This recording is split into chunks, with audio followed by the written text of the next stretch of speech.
আসসালামু আলাইকুম, সবাই কেমন আছেন? আশা করি ভালো আছেন। নির্বাচন নিয়ে দুটো কথা বলবো। কথাটা হলো যে যারা এখন নির্বাচন করতেছেন, এখন কেন নির্বাচন করতেছেন? এখন কেন বলতেছেন জাতীয় ঐক্য? কেউ বলতেছে সংস্কার করো, কেউ বলতেছে নির্বাচন করো। 1971 সাল থেকে 75 সাল পর্যন্ত অপেক্ষা করতে পারলেন না। একটা দেশ জন্মগ্রহণ করছে মাত্র। একটা শিশু যখন জন্মগ্রহণ করে তাকে 2-2.5 বছর 3 বছর পর্যন্ত মায়ের কোলে হাগে মুতে আপনার মায়ের বুকে দুধ খায়, মা বাপ তাকে সব কিছু শিখায়, হাত ধরে ধরে হাঁটা চলা শিখে, তারপরে ছেলেটা বা মেয়েটা হাঁটতে পারে একটা শিশু বাচ্চা। তেমনই বাংলাদেশও 1971 সালে জন্ম হয়েছিল। সবাই মাত্র সব কিছু পাকিস্তানিরা নিয়ে গেছে, ধ্বংস করে দিয়ে গেছে। 30 লক্ষ মানুষকে শহীদ করছে, বুদ্ধিজীবী হত্যা করছে, আমাদের 2 লক্ষ মা বোনের সংগ্রাম ইজ্জতহানি করছে এই পাকিস্তানি হানাদার বাহিনীরা।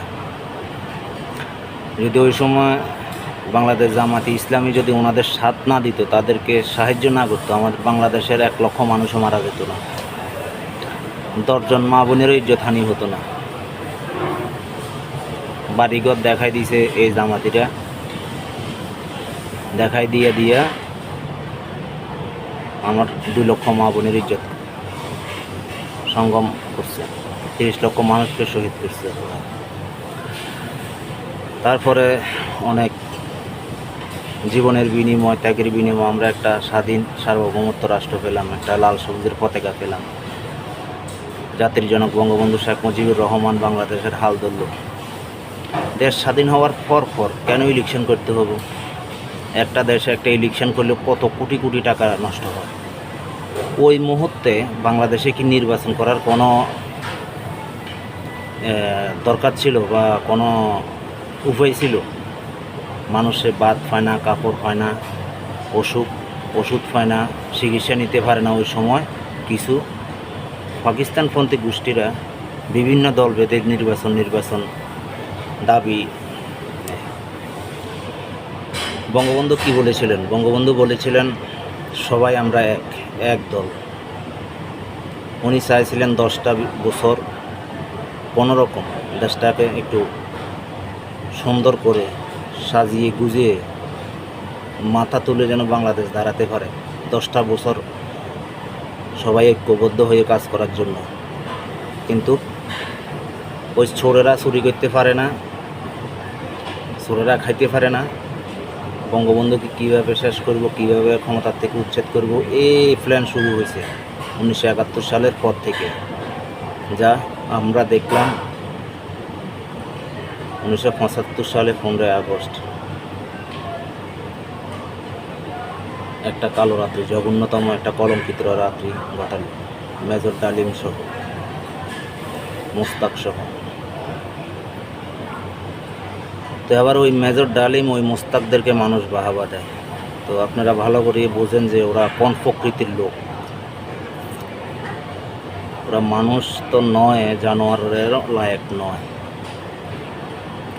যদি 10টা বছর বা 15টা বছর বাংলাদেশ স্বাধীনের পর ইলেকশন না হতো, সবাই ঐক্যবদ্ধভাবে কাজ করতে, দেশটা অনেক উন্নত মানের একটা দেশ থাকতো। কিন্তু যে সুযোগটা বঙ্গবন্ধুকে দেয় নাই, তার বিনিময়ে ওনার পুরো ফ্যামিলিকে জীবন দিতে হলো, শহীদ হতে হলো।